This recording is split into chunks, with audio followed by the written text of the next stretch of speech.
இளைய சகோதரர்களுடைய ஒரு கசப்புகள் இருந்தது.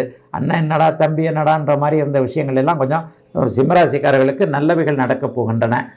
அதை விட முக்கியமாக குழந்தை பாக்கியங்கள், குழந்தை சார்ந்த விஷயங்கள், அதிர்ஷ்டம் சார்ந்த விஷயங்கள், அஷ்டமத்து சென்னையுடைய சாதகமற்ற தன்மைகள் அத்தனையும் சிம்மராசிக்காரர்களுக்கு தடுத்து நிறுத்தக்கூடிய அமைப்புகள் இப்போது கண்டிப்பாக வருகின்றன. ஆகவே மற்ற எதையும் பற்றி கவலைப்பட வேண்டாம். பொதுவாகவே ராசி வலுவாக இருந்தாலே 5, 7, 9ஆம் இடங்கள் வலுவாக இருந்தாலே நல்லவைகள் நடக்க வேண்டும் என்பது ஒரு விதி. அந்த அமைப்பில் கலைத்துறை, இயக்கத்துறை, சினிமா துறை அல்லது உங்களுக்கு மீடியா என்று சொல்லப்படக்கூடிய இப்போது புதிதாக வளர்ந்து வருகின்ற சமூக ஊடகங்கள், ஃபேஸ்புக்கு, இன்ஸ்டாகிராம், இது போன்ற எல்லா விஷயங்கள்லையும் சிம்மராசிக்காரர்களுக்கு இனிமேல் படிப்படியாக நல்லது இருக்கும்.